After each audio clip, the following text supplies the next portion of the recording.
Levelnya 2 tuh kayaknya. Jadi apa sasarannya tentu anak. Jadi kalau anak kita sekarang umur 30, kita fasilitasi. Bismillahirrahmanirrahim.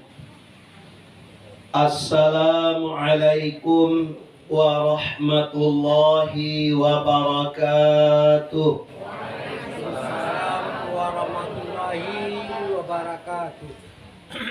Alhamdulillahi rabbil alamin. Wassalatu wassalamu ala ashrafil anbiya'i wal mursalin. Sayyidina wa nabiyyina wa maulana Muhammadin wa ala alihi wa ashabihi ajma'in. Subhanaka la ilma lana illa ma 'allamtana innaka antal alimul hakim.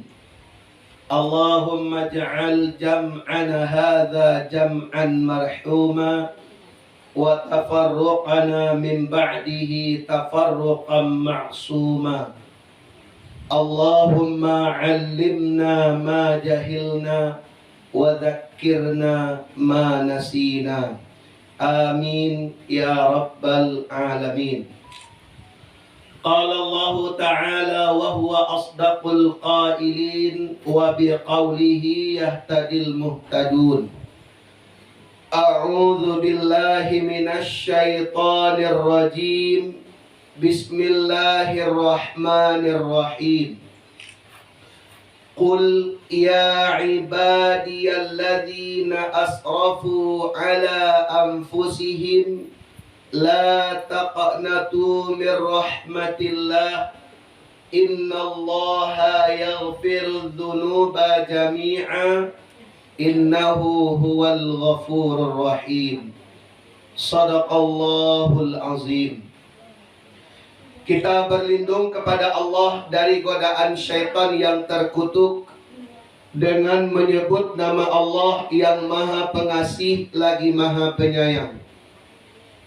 Katakanlah wahai Muhammad, wahai hamba-hambaku yang melampaui batas atas diri mereka sendiri, janganlah kamu putus asa terhadap rahmat Allah. Sesungguhnya Allah mengampuni segala dosa. Dia Maha Pengampun lagi Maha Penyayang. Surah Az-Zumar ayat 53. Bapak-bapak dan ibu-ibu, kaum muslimin dan kaum muslimat yang hadir di musala Raudhatul Firdaus ini yang kami hormati, marilah kita bersyukur kepada Allah karena dengan rahmat dan nikmatnya kita dapat melangkahkan kaki, mengayunkan tangan untuk hadir ke musala ini dan bekerja pagi ini sesuai dengan kewajiban kita. Mudah-mudahan seluruh kegiatan yang kita lakukan hari ini tidak semata-mata sebagai pemenuhan kewajiban kita dalam hidup, tapi juga mudah-mudahan bernilai ibadah di sisi Allah. Amin ya rabbal alamin. Selanjutnya tidak pernah lupa kita kirimkan salam dan sholawat kepada junjungan alam dengan lafaz Allahumma salli ala Sayyidina Muhammad wa ala ali Sayyidina Muhammad. Mudah-mudahan kita sanggup mengamalkan Al-Quran dan Sunnah yang diwariskannya dan menjadikan sholawat sebagai suatu kegemaran zikir kita, sehingga di akhirat nanti kita tergolong umatnya yang diberi syafaat. Amin ya rabbal alamin. Bapak Kepala Dinas Pertanian beserta seluruh unsur pimpinan di kedinasan ini yang kami hormati, ibu-ibu dan bapak-bapak, karyawan dan karyawati, hadirin wal hadirat rahimakumullah. Senang sekali rasanya pagi ini saya dipercaya untuk mengisi kajian di sini. Seingat saya terakhir saya memberikan ceramah di sini lebih kurang 5 tahun yang lalu, Pak.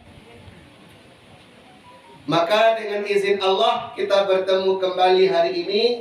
Dan menurut rasa-rasa yang saya lihat hari ini, banyak wajah-wajah baru dibandingkan 5 tahun lalu. Banyak yang pensiun, Pak. Mudah-mudahan bapak-bapak atau ibu-ibu kita yang pensiun menikmati masa pensiunnya dengan penuh ridho dari Allah. Bapak dan Ibu jamaah yang dimuliakan Allah. Dan biasanya ceramah-ceramah ini saya rekam, saya upload di YouTube saya. Silakan Bapak dan Ibu kalau mau melihat ceramah saya di YouTube, ketik saja di link pencarian YouTube itu ceramah Ustadz Al-Adiyat. Akan banyak Bapak dan Ibu bisa melihat berbagai kesempatan saya memberikan ceramah dan selalu saya rekam dan saya upload di YouTube tersebut. Seperti biasa jangan lupa subscribe, like, komen, dan share. Bapak Ibu jamaah yang dimuliakan Allah. Baiklah, pagi ini tema kajian kita adalah membentengi diri dari penyakit putus asa. Tadi kita bacakan ayat di surah Az-Zumar. Dalam ayat tersebut Allah melarang kita untuk berputus asa dari rahmat-Nya. Penyakit putus asa ini berbahaya Bapak dan Ibu. Akibat paling fatal dari penyakit putus asa, kita akan menderita gangguan jiwa berat. Kalau laikon yang terjadi, ndak talok dek psikolog ada Pak. Ndak tasirami rohaninya dek ceramah ustad lero. Atau dibawa bana ke bengkel semuanya. Di mana bengkel rohani yang ala rusak bana itu atau bengkel jiwa yang ala rusak itu, kalau di Padang kau yang darong belok tidak. Taruh kate. Itu akibat yang paling fatal kalau jiwa kita dilanda oleh penyakit putus asa. Agama Islam kalau diamalkan ajarannya dengan seksama, maka kita akan terbebas dari segala hal yang menyebabkan kita berputus asa. Maka pada kesempatan kali ini kita akan coba membicarakan apa saja yang menyebabkan manusia berputus asa. Referensi yang bisa Bapak dan Ibu baca untuk masalah ini bisa ditemukan dalam buku Tasawuf Modern yang ditulis oleh almarhum Buya Amka, Ketua Majelis Ulama Indonesia pertama, orang meninjau Sumatera Barat, yang menulis Tafsir Al-Azhar, ulama kebanggaan Ranah Minang. Walaupun beliau telah tiada, tapi pemikirannya sampai sekarang masih dipelajari dan didalami oleh orang. Dalam buku Tasawuf Modern itu, Buya Amka mengatakan banyak sekali sebab-sebab manusia berduka cita atau berputus asa. Apa itu? Yang pertama, manusia seringkali putus asa karena kehilangan yang dicintai. Apa yang dicintai oleh manusia? Dunia. Apa unsur dunia itu? Yang utama ada 3. Harta, tahta, wanita. Apabila kecintaan kepada dunia terlalu berlebih-lebihan, khususnya kepada 3 unsur duniawi ini, maka di saat yang 3 ini hilang, baik ketiga-tiganya ataupun salah satunya, maka manusia itu akan dilanda oleh penyakit kecewa dan putus asa. Makanya Imam Al-Ghazali mengatakan, cintailah kekasihmu sekedarnya saja, karena mungkin suatu saat dia akan kamu benci. Bencilah musuhmu sekedarnya saja, karena seringkali cinta berawal dari kebencian. Makanya ada plesetan Bapak Ibu, cinta itu, benci itu singkatan dari kalau kamu ada benar-benar cinta ada Pak, benih-benih cinta. Bapak Ibu jamaah yang dimuliakan Allah. Ada seorang laki-laki, taruhlah remaja misalnya. sedang mengalami jatuh cinta. Sekian lama perasaan dipendam di dalam hati, lalu suatu saat dia kumpulkan sejuta keberanian untuk mengutarakan isi hatinya kepada wanita yang dia cintai. Lalu sang perempuan itu memberikan jawaban, "Akecek nan padusiko, maaf, saya sudah ada yang punya." Ondeh mandeh. Mendengar cinta ditolak, darah di kaki sampai ke otak. Jantung yang tenang kencang berdetak. Hati yang utuh pecah berserak. Badan marano bak dimpok cubada. Amarato secoba dari pagi sampai sanjo. Kalau laput piaco, laput cinta, lama banganuang daripada makan.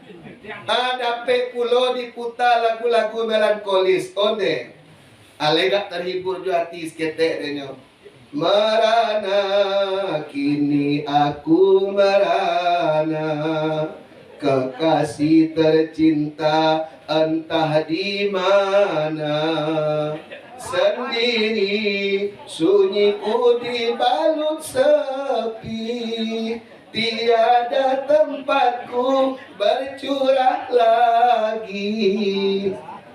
Kamu kalau lagu-lagu Bapak Ibu alun kalah gitu. Pernah mengikuti kompetisi solo song tingkat keluarga, kamu nomor 1. Bapak Ibu jamaah yang dimuliakan Allah. Mari sekali lagi, jangan kita terlalu mencintai makhluk melebihi kecintaan kepada Allah. Hadirin jamaah yang dimuliakan Allah. Ialah kalau lagi kuat iman di dada bisa terhibur dengan nyanyian serupa itu. Tapi tidak tertutup kemungkinan, bahkan fakta menunjukkan ada orang yang terlalu cinta kepada dunia. Terjadi hal yang seperti itu pada dirinya. Pikirannya kusut, imannya lemah. Datang bisikan setan kayaknya. Alamak, ndak ada gunung itu itu. Inilah jadi milik orang lain. Layu lo kecek pajak ko. Akhirnya bah, ketika cinta ditolak nyopai ke minimarket. Tiba di situ nyobali baikon sekota. Nyokajan pulang capek-capek nyuidian blender. Nyobuek jus baikon. Lalu minum racun gara-gara cinta yang tidak kesampaian. Na'udzubillah summa na'udzubillah. Iko orang yang paling bodoh ya. Bahkan kalau si Android itu termasuk hebatnya Bapak Ibu. Hebatnya ya. Kalau ketika cintanya ditolak, agaknya kumbang indah saikur, bungo indah asa tangkai, usah dikana juo, cari lain gantinya. Ya itu Pak. Ayo coba. Bapak Ibu jamaah yang dimuliakan Allah. Ya. Itu kalau lagi kuat iman di dada, insya Allah hal serupa itu tidak akan jadi problem. Karena orang-orang bijak juga mengatakan, apa kata para pujangga? Mencintai tak mesti harus memiliki.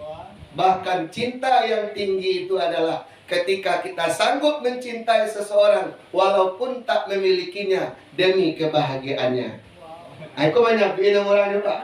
Kalau tiba dia bawa mana aku agak payah gitu. Bapak Ibu, jangan saya. Bapak Ibu jamaah dimuliakan Allah. Wasta'inu bis-sabri was-salah. Kalau ada problem, minta tolonglah kepada Allah dengan sabar dan salat. Ada seorang penyanyi Bapak Ibu, ketika cintanya ditolak, dia mengadu ke Tuhan. Akhirnya, yakinkan aku Tuhan, dia bukan milikku. Aku lagi takkan ada Allah. Nan bedonya mana aku ya nyambe kereta api berjalan. Nyo pandek toerape setinggi-tingginya, nyo tajun ke bawah, nyo duluan ke palong.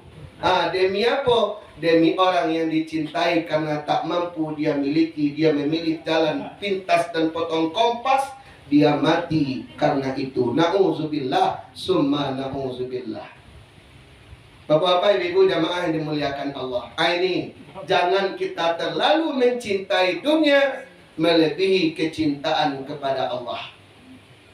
Imam Malik, guru daripada Imam Syafi'i, mengatakan, jangan letakkan dunia dalam hati sanubarimu, karena suatu saat dunia itu akan hilang dari hidupmu, atau kamu akan meninggalkan dunia itu.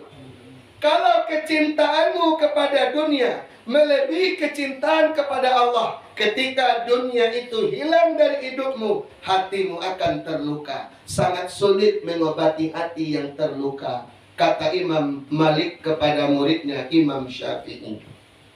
Lalu Imam Syafi'i juga mengatakan ke muridnya yang lain. Apa kata Imam Syafi'i ke muridnya? Menyambung apa yang diajarkan oleh gurunya tadi. Letakkanlah dunia itu dalam hatimu seperti debu yang menempel di bajumu, sehingga ketika debu itu hilang dan terbang, engkau tak merasa sakit sedikit pun. Inilah konsep-konsep filosofis yang diajarkan oleh alim ulama supaya kita jangan terlalu mencintai dunia. Bapak Ibu jamaah dimuliakan Allah, ini nomor satu yang menyebabkan manusia putus asa. Solusinya dari persoalan yang nomor satu apa? Cintai sesuatu tapi jangan berlebih-lebihan. Yang kedua Bapak dan Ibu, yang menyebabkan manusia putus asa karena tidak tercapai apa yang diinginkan. Ibarat kata pepatah, maksud hati hendak memeluk gunung, apa daya tangan tak sampai. Ibarat mengejar bayang-bayang, makin dikejar, makin lari, makin jauh. Dalam hidup ini kita orang yang beriman, Bapak dan Ibu, disuruh untuk beriman dengan qada dan qadar. Iya Bapak dan Ibu, rukun iman nomor berapa tuh? Nomor 6. Apa hikmah memantapkan iman kepada qada dan qadar? Hikmahnya ialah kalau ikut duduk kaji dek kita, walaupun gagal kita ndak putus asa, kalau berhasil kita ndak berbangga diri, karena seluruhnya atas berkat dan rahmat Allah. Tidak semua yang kita inginkan kita dapatkan, karena rencana kita hanya bahagian kecil dari rencana Allah. Makanya kalau kita punya program, punya rencana, maka bermohonlah kepada Allah agar rencana itu terwujud. Bila terwujud apa yang kita inginkan, itu artinya bertemu dua rencana. Satu rencana kita makhluk, dua rencana Allah yang Maha Kuasa. Itulah yang disebut dengan taufik, persesuaian antara rencana kita dengan rencana Allah. Itu yang harus kita cari Bapak dan Ibu. Bausaolah kita sekuat tenaga, berikhtiarlah semaksimal mungkin. Jangan lupa iringi ikhtiar dengan doa. Karena keberhasilan tidak kita dapatkan bila Allah tak mengizinkan. Bapak Ibu jamaah dimuliakan Allah. Maka apa saja yang kita inginkan dalam hidup kau, sekali lagi mintalah pertolongan kepada Allah Subhanahu wa ta'ala. Kalau tidak dapat yang kita inginkan tuh, berbaik sangkalah kepada Allah. Tandanya Allah punya rencana lain yang lebih baik bagi kita Bapak dan Ibu jamaah yang dimuliakan Allah. Makanya orang-orang yang arif dan bijaksana melihat takdir Allah itu, dia tidak melihat kerancuan dalam takdir Allah. Semuanya baik dalam pandangannya. Makanya dalam rasa syukurnya, kalau orang lah mantap iman kepada qada dan qadar Allah, sakit atau banyak tetap diterima dengan ucapan tahmid alhamdulillah. Kok di kampung-kampung misalnya Bapak Ibu, kasawahnya, kaladangnya, dapat padi banyak, alhamdulillah, dapat padi banyak. Dun sanak bisa diagih baret baru, zakat bisa pulo dikeluarkan. Oh dapat padi sakete dek wereng marabo mancik mangamuk, alhamdulillah padi ambo sakete musim kini ringan bapak nambo pulang dari sawah. Atau di mahnya lupa, nak susah-susah dipikiran. Oh, dapat orang rumah rancak, alhamdulillah dapat istri cantik. Sanang wajah hati mencalik wajah cantiknya. Dapat dan agak kurang rancaknya, alhamdulillah dapat orang rumah serupa itu, Pak. Nggak risau kita meninggal surang di rumah, no. Orang nggak ada kan hati kayaknya udah bawa surang. Karena di susah-susah karena kita. Oh, apa lagi? Dapat minantu gagah. Alhamdulillah dapat minantu gagah. Ekonominya mapan pulau. Dapat dan agak kurang gagah. Mungkin jalannya agak tengkak seketek. Alhamdulillah dapat minantu tengkak. Indah dah berpiti pulang mau onjak dia nampak awaknya. Karena di susah-susahan mana itu. Makanya batu nasihat seorang penyanyi, keceknya syukuri apa yang ada. Hidup adalah anugerah. Tetap jalani hidup ini, melakukan yang terbaik. Tuhan pastikan menunjukkan kebesaran dan kuasanya bagi hambanya yang sabar dan tak kenal putus. Bapak Ibu jamaah yang dimuliakan Allah, aku dapat lagu-lagu membantu itu, Bu. Lagu-lagu membantu itu Pak diapa juga, supaya bisa menghibur hati yang sedang berduka. Ibu dan bapak jamaah yang dimuliakan Allah, baik tujuh lagu-lagu agama yang lain. Oh kini ko alhadake bulan Rajab, bulan Isra Mi'raj.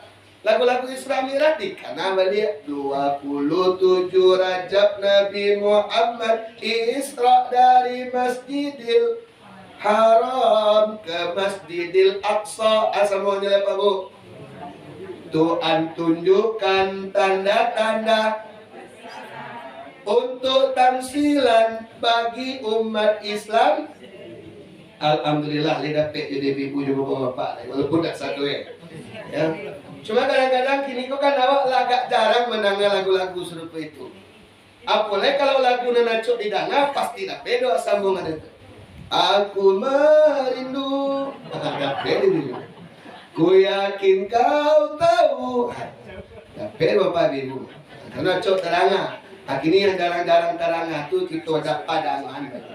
Para ibu jemaah dimuliakan Allah. Jadi kalau tidak tercapai apa yang diinginkan, sabar. Allah punya maksud lain terhadap apa yang kita buat. Ambo dulu Bapak Ibu tamat dari Mankoto Baru Padang Panjang. Sangat ingin bana menyambung kuliah ke Universitas Al-Azhar Kairo Mesir. Kebetulan di tahun itu tesnya di Padang Pak. Ambo ikut. Yo sabana ingin bana lulus kasinan. Laikui tes sama orang, anan di tes de orang itu lo mau ikuti. Ketika hasil diumumkan, alhamdulillah nggak lulus. Ya. Tapi hikmahnya baca lihat. Ketika tu sempat drop mental ambo sekete, kata ayah ambo nak usaha bagi buat tiluan. Allah punya rencana yang terbaik untuk bang.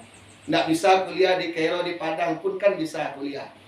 Hikmahnya yang merasakan Bapak Ibu, untung ambo nak kuliah sampai jauh ke Mesir ketika itu. Sebab ndak berlama siap tes ke Mesir tu ayah ambo meninggal dunia.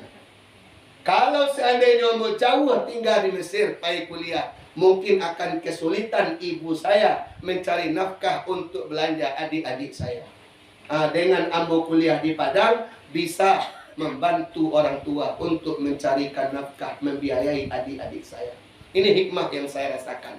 Jadi kalau gagal kita di suatu yang kita inginkan, carilah hikmah setelah itu semua dijalani. Jangan berburuk sangka kepada Allah. Kemudian yang berikutnya ibu-ibu dan bapak-bapak, yang terakhir, penyebab manusia berputus asa adalah karena tidak sabar menghadapi berbagai persoalan hidup. Kita lah merasuan, apalagi bapak dan ibu yang lebih tua umur dari ambo, ide itu memang beralih dari satu masalah ke masalah lain. Kini bahagia, besok mungkin ada problem yang balik, tarumuh lo pikiran balik. Tapi kalau dihadapi, bahagia pula balik sudah itu. Ada lo persoalan balik. Makanya dunia ini tak akan putus dirundung malam. Selagi di dunia kau akan taruh serupa itu. Maka sabar menghadapi hidup. Jangan berkeluh kesah. Dan sekali lagi saya ingatkan apa kata ahli tasawuf. Jangan buruk sangka kepada Allah. Semua yang ditakdirkan Allah itu ada hikmahnya. Ada cerita cik bapak ibu. Cerita ko pertama kali ambo dengar dari almarhum Kiai Haji Zainuddin MZ. Kata beliau, ada seorang anak muda. Ini memancing di sebuah sungai.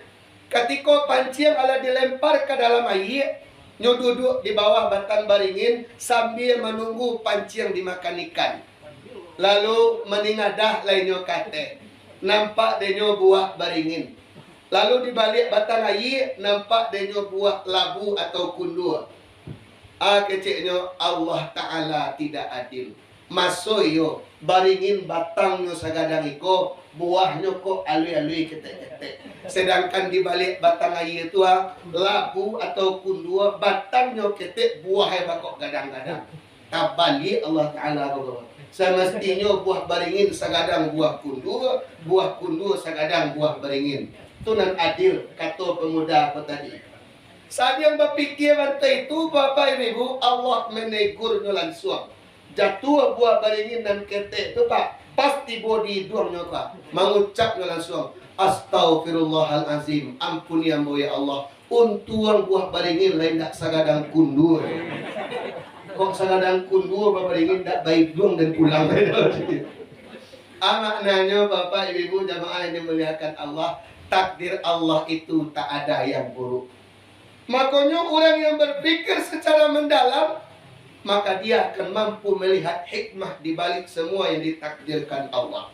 Di Minang Pak, kita diajarkan untuk memanfaatkan segala sesuatu jangan sampai tidak tak pakai. Nan lumpuh pauni rumah, nan pakak palapeh badia, nan buto pambuh lasuang, nan bodoh kadi suruh-suruh, nan cadik lawan bayo. Dah don tak terpakai Pak. Ya. Oh pakak telinganya suruhnya malah peh badia. Tak terang aja dulu. Ada gunungan sana.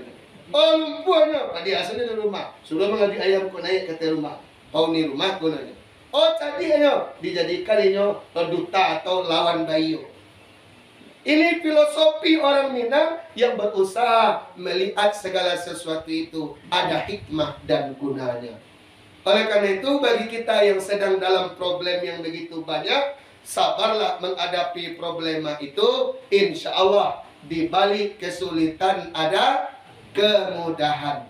Inna ma'al usri yusra. Fa inna ma'al usri yusra. Di balik kesulitan ada kemudahan. Setelah kesulitan ada kemudahan. Dua kali diulang oleh Allah dengan memakai huruf taukid. Inna, penegasan dari Allah. Jangan kalian berputus asa, karena setelah mendaki pasti menurun. Kalau ayat ini diterjemahkan dengan bahasa Raden Ajeng Kartini, habis gelap terbitlah terang. Di balik pahitnya empedu tersimpan manisnya madu. Baraki raki kaulu, baranang ranang katapian. Basaki sakit dahulu, baru sanang datang kemudian. Bapak Ibu jemaah dimuliakan Allah, itulah penyebab manusia berputus asa, kata Buya Amka, yang mesti kita waspadai. Pertama, karena kehilangan yang dicintai. Yang kedua, karena tak tercapai apa yang diinginkan. Yang ketiga, karena banyaknya problema hidup dan tak sabar menghadapinya. Solusinya hanya dua saja. Pertama, bersyukur. Yang kedua, bersabar. Bersyukur ketika mendapat nikmat, bersabar ketika mendapat ujian dari Allah Subhanahu wa Ta'ala. Insya Allah, kalau nanduo ko lain mantap dalam jiwa kita, kita akan terhindar dari penyakit putus asa. Ibu-ibu dan bapak-bapak jamaah yang dimuliakan Allah, apakah ada tanya jawab biasanya Pak? Nah, kalau ada silakan. Sebelum nambah tutui, kalau ada pertanyaan cik kedua dari bapak dan ibu, insya Allah akan nambah jawab sebisa yang nambah mampu. Kok nak tajawab di ambo, kita simpan pertanyaannya, kita tanyuan ke guru yang lebih alim, kita sampaikan jawaban di lain waktu dan kesempatan. Silakan Bapak dan Ibu. Kok ada pertanyaan? Iya Pak. Masalah kesabaran ya. Iya Pak. Mohon maaf kepada ibu-ibu yang lain dan pak yang lain. Agak capek menanya Pak. Ini kan awak mendaki ke bulan Ramadan ya Pak. Iya. Kamar cek bulan Ramadan. Jadi di situ aku ada mencari beberapa hal yang terjadi di dalam kehidupan sehari-hari Pak. Masalah sholat tarawih. Kamu punya beberapa teman yang rajin untuk sholat Pak. Dan orang kamu salah orang pasti dulu. Iya. Tapi ada ndak ada orang itu Pak, bukan ndak ada. Nah, ada ndak ada orang, ini pastinya orang yang musalah untuk sholat tarawih. Cuma ada satu kendala yang boleh karena itu adalah pemahaman Pak, itu yang perlu yang mau minta tanya oleh Pak. Itu kan ada menerapkan sholat yang terjadi tapi awak untuk sholat tarawih itu ada yang 22 rakaat, ada yang ampe rakaat. Iya. Jadi karena pemahaman itu Pak, jadi kalau tiba di kawan yang yang paham 22 rakaat, Iya. itunya akan meninggalkan sholat yang ampe rakaat itu ditinggalkannya. Jadi dia tidak melakukan 22 rakaat. Jadi yang ingin awak tanya ke Pak, apalah dalilnya keduanya Pak? Sebab mau tidak tahu Pak, yang mana yang paling sah di antara kedua. Nah, kalau yang tadi kok dia pasti sah yang 2 rakaat, sebenarnya tinggalkan. Tak masuk di dalam jamaah yang banyak. Dimohon Pak kejelasan. Terima kasih Pak. Kedua amalan tersebut, baik tarawih dengan 22 rakaat sekali salam atau 4 rakaat tambah 3 witir, berarti 3 kali salam, itu sama-sama punya landasan. Kalau yang 22 rakaat bunyi hadisnya as-salatul laili mathna. Salat sunat yang dilakukan malam hari itu 22. Ini landasan bagi mereka yang mengamalkan 22. Lalu yang melakukan 4-4-3 itu adakah hadisnya? Ada. Hadis itu diriwayatkan dari Aisyah istri Nabi. Aisyah berkata, Nabi Muhammad tidak mengerjakan sholat sunat baik di malam Ramadan maupun di luar Ramadan sebanyak 8 rakaat ditutup dengan 3. Nah, 8 rakaat itu 4-4-3.